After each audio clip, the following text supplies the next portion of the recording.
Hello, welcome to another CleaveTech tech tip. Well, we've solved a couple of problems with this controller so far in previous episodes. Problem with a circuit board, which we've solved, and we had a problem with a nut on the controller, which we've solved. There's maybe another little problem lying underneath my thumb. You'll have to watch the rest of the video to find out.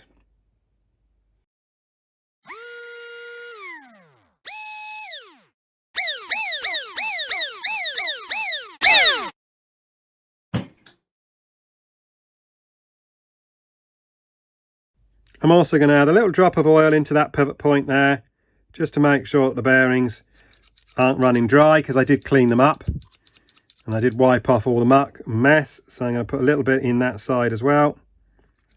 Let that run in a little bit, move the trigger, and then I shall wipe off any excess from there, like that. And then we're cleaned up, and now that bit's moving nice and smoothly too. Now when these controllers come as standard, they come with a piece of braid or braided wire that goes sort of in a bend like this around, and then joins your wiper arm at the back here. This one's been replaced for two small wires. Now this is the same sort of stuff as you would use for lead wire for your car, except it's doubled up and done a little loop like this to hold it flat. And watch what happens as I squeeze the trigger. See how it puts very, very little stress on the wire and the two joints at either end. See how there's hardly any stress on those joints, because the wire is just flexing around these two bends here, and it's not moving very much. So it's hardly likely to break off at these points, but it's always worth checking to see the condition of the wire at these 2 points and make sure, does it look like it's starting to break? Is it frayed a little bit at the edges? It's always worth giving it a little bit of a tug, just to make sure that it's not going to come off, or there's nothing loose or no loose strands, etc. there. But the way this has been routed like this is a really nice method of routing your wire to your trigger. Another thing I'm not happy with this controller at the moment, looking at it, is I don't think I'm going to be very happy with the brakes on it. Look at where the wiper is at the moment. Look, it's all the way on this big brake band here, and you have to move it all the way to there before it starts to touch the first band of the controller. That's quite a long squeeze of the trigger to make it come off the brakes, because this brake band here on the circuit board is also connected to this brake contact here, so it's like a double brake, which means you get some good brakes, but it also means you still have to pull it quite a long way, even though it's come off of this contact, before you get some power.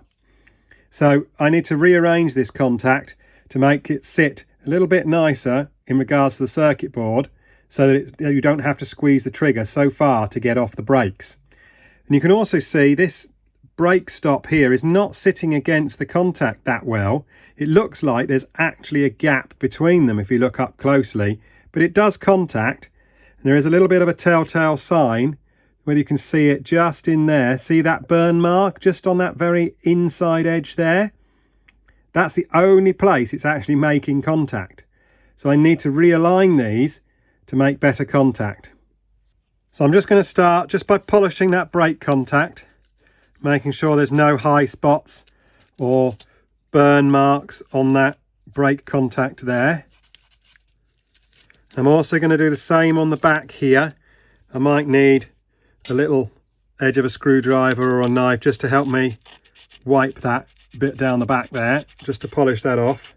You can see I've just managed to polish that brass. It's a bit shinier now, so I've got rid of that, and I've got rid of any marks that were on that brake contact just there as well. Polished that all off.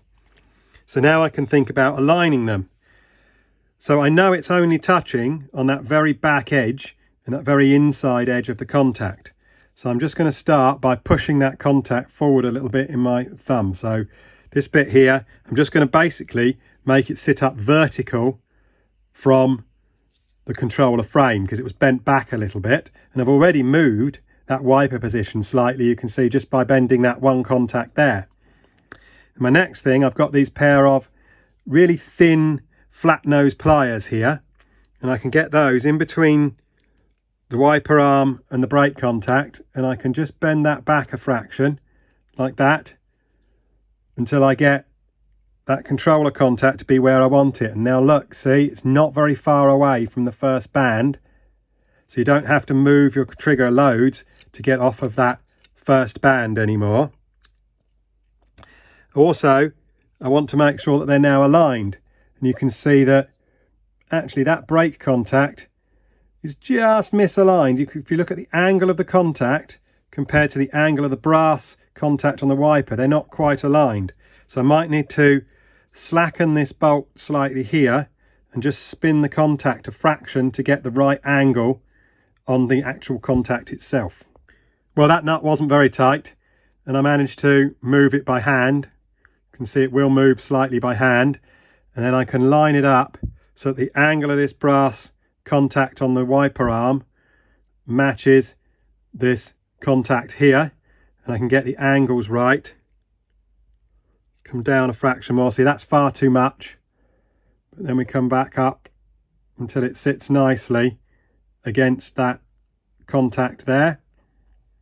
And when I'm happy with that, and I'm happy with the position of the wiper contact in regards to the first band of the controller, then I can tighten this nut on the back of the controller, and then I've adjusted my brake contact correctly. Now I'm much happier with the way that sits now, sitting more square against that contact, coming back, making nice contact. You can also see the position of the wiper as well, how it sits in regards to the first band of the controller. So there's now not much movement, only that much movement there before it gets onto the first band of the controller.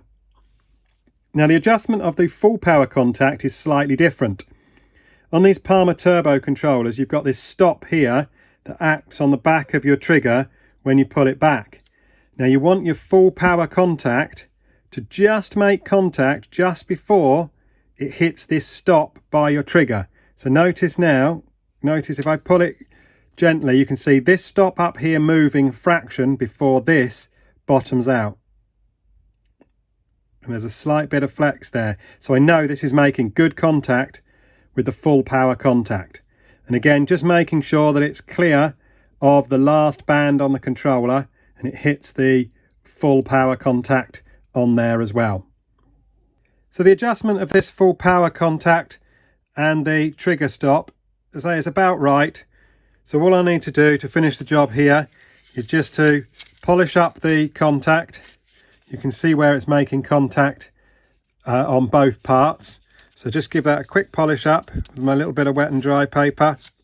Same again on the contact, just to clean it off like that. Give it a wipe with a rag. And that's my full power contact cleaned up too. Now the last thing we're going to look at on this video today is we're just going to check that as I pull the trigger, check that the spring doesn't rub against any of the wiring, or that the wiring hasn't rubbed against the spring in the past and rubbed off any insulation on the wiring. In this case, it is totally clear, but that's probably because the spring has been put onto another post. Sometimes I've seen these springs just hooked around this part of the controller up here. See this part here where there's a little hook for a spring? Sometimes then it can catch on some of this other wiring here. And also, the angle of the spring is not so good when you hook it up here. It works much better putting it through this hole that's already in the controller frame, just on a little machine screw and a couple of nuts. The spring then gets pulled at a better angle and gets stretched more like in a straight line, more linearly, than if it was pulling from over here, where the spring would be moving like this as it's being pulled. And it also doesn't pull it back onto the brake contact so well if it's hooked over here. So I do recommend you add in this extra part here to hook the spring onto, because it makes the spring mechanism much more effective than it would be if it was hooked over here, like on some standard Palmer triggers. If the spring was rubbing against this wiring here, then obviously you would have to replace the wiring, or maybe put some heat shrink over it to insulate it once again. But you just need to make sure that wires aren't going to get in the way of that spring. You can see these wires are routed behind that spring post there. So those wires aren't going to get caught. I could potentially do the same for this wire here, but I'll just have to check how the casing fits on and whether the casing would fit on if I routed this wire also round the back of that spring post. So doing a quick check, just by putting the case on, gently I can just check behind here how much space there is around this part of the controller here. And I think there's enough room there. And I think it would be more reliable if I put this cable round the back of that spring post so it was less likely to get caught underneath the spring. So I'm just going to unhook the spring from that post like that. I'm going to put that round the back like that. Just bend the wire so it's clear. So that's now moved away from there. Keep it nice and flat. Right down to the bottom. Then I can hook the spring back on.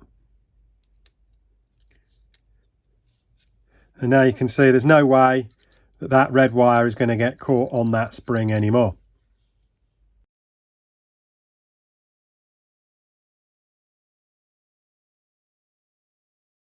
So how am I picking up these good vibrations, I hear you say? Well, when you're using your controller, often you let go of the brake really quickly, or you let go of the trigger really quickly, and the trigger springs back and it hits the brake contact. Now, when this happens, you can feel a vibration through the handle of the controller, and you can feel it even with the plastic on. It's only slight, but you can still feel this vibration. It doesn't happen so much with a really strong spring, it happens more with the weaker springs, but there is still a vibration. And when you've been racing for a long while, or doing a long race, that vibration can be really annoying in your hand. Now I've got a really good tip to stop that vibration, and I'll show you. So this is what's going to stop the vibration. A little bit of heat shrink tubing. It's not the stuff with the glue on the inside, this is just normal regular heat shrink tubing. And what we're going to do, we're going to unhook the spring, we're going to put the heat shrink tubing over the spring, and then we're going to heat it up and let the heat shrink tubing contract onto the spring. Spring's unhooked. You don't need very much of it. Just going to see if I can unhook the spring from the other side. Yes, I can. So put it onto your spring. Now this spring's a really short spring, so the heat shrink tubing actually seems to be the length of the spring, so that's not a bad idea to start with. And then I'm just going to heat it up if my soldering iron is warm enough.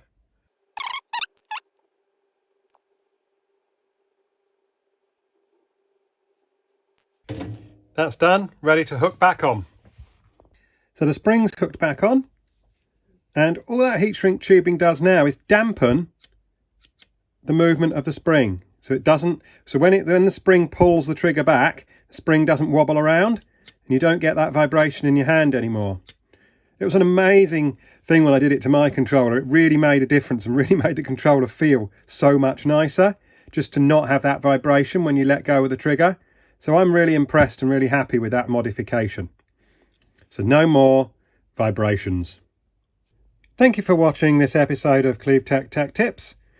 We've just started to look at the controller, but there'll be more to come in future episodes when we'll have a look at some of the main box of the controller, some of the things that have been done to it, and then we might actually start to make some modifications to the controller to add some more features to it. If you haven't subscribed already, click the big C that's going to appear on the screen here. Have a look at my other videos. There'll be more coming very soon. And thank you very much for watching again. Bye for now.